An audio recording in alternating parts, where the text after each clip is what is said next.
back to PaperTube. I'm still talking at this low decibel because my baby's in the other room sleeping. I went on vacation last week. I went to Atlantic Beach in North Carolina with my family. It was a lot of fun, but I missed quilling while I was there.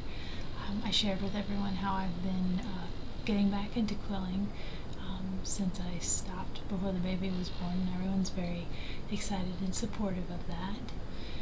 Thank you to everyone who has seen my first 3 vlogs and liked it or subscribed. I appreciate that. I also appreciate any feedback. This is my first time vlogging. So I was excited to get back to the mountain. I have now completed all of the quilled pieces that fill in the shape of the mountain that I drew and I cut out. I will go ahead and count and tell you how many it actually was in the end. And then I will also show you my choices for how to adorn it. Here's the finished quilled piece of my mountain. You can still see line going through it, but it's very faint. That separates the part that's supposed to be the white mountain cap of snow and then the regular mountain. I can go ahead and take out these pins, most of them. I still want it to stay on the paper while I glitter it, so I'll leave in a few. So for glittering the snowy peaks, the first white-ish glitter I looked at was this one called Sugar Cube. It's a Martha Stewart glitter. They reminded me of snowflakes. They're round and they're iridescent. I don't think I like that the iridescent color is more pinky purple than the blue I'm using. So I looked at regular white. This is a Carrara Marble. I did not like that it doesn't glitter very much. It doesn't shine, sparkle. Then I have this one, which I like a lot, called Crystal. It's also by Martha Stewart. It sparkles, but it doesn't have an iridescent color. And then I have this one, which is Martha Stewart, and this is Sugar Cube. Like the larger round ones, but it's very teeny tiny, and it has that iridescent color that I'm not a fan of. So I think in the end, for the snowy peaks, I'm going to go ahead and go with the crystal. Then for the base of the mountain, all of this, I was thinking at first I'd do a blue, and I have some really pretty blues. I have this one, Blue Sapphire. It's a Martha Stewart. And I also have this one, which is unlabeled.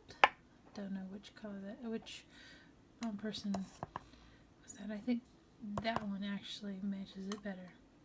I don't know which one matches it better. But in the end, I had some shale-like glitter. This one's called Sterling, and I thought that looked really pretty. And I also had this.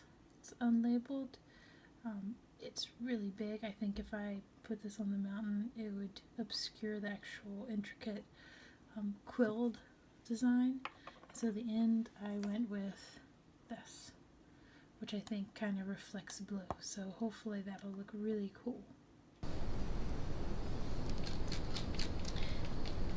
I'm poking the glue down in the holes so that you will still be able to see the definition of the paper that's been curled.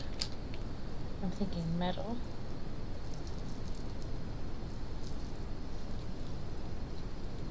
I think while a very pretty effect, you can't actually see the coils down in here. It's because of the size of the shale pieces. I'm really glad I didn't go with the even larger ones, but it obstructs view of the inner coil.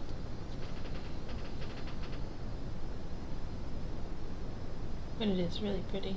Hoping that the smaller size of the white glitter will reveal more of the coils in the upper part. I watched a really neat YouTube video on one woman's particular way of glittering her quilled ornaments. It's very neat. She was just making dots, dot, dot, dot, dot, dot, in a linear fashion, very symmetrical, and her ornaments were very symmetrical. They were really perfect. I'll go ahead and link that. I'm not using that technique at the moment, but it was something I hadn't thought of before, and so I might. But boy, did I like watching a video about both quilling and glittering.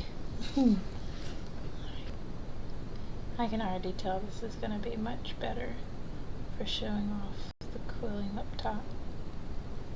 Gosh, sure is pretty. Before I glue around the edges, I'm going to go ahead and take a pair of scissors and I'm going to cut off some of the excess glue from when I first glued the back piece to the borders.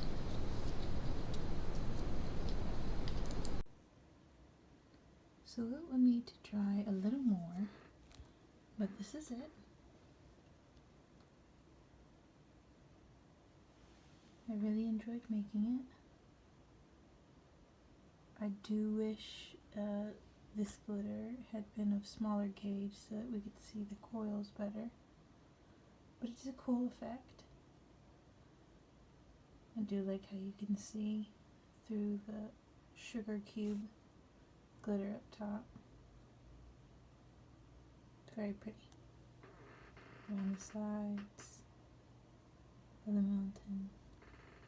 Gosh, if this was made out of real sugar, I think I would eat it. Just like that cookie that inspired this. That was very enjoyable. So I have finished the quilled mountain, and it is the first project I have done with any craft since before my baby was born, and I enjoyed it a lot, especially the glittering at the end part.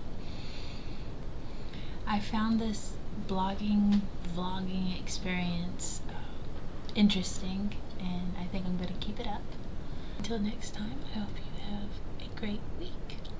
Be sure to click like if you liked this video, and if you would like to know when I make my next one, be sure to subscribe.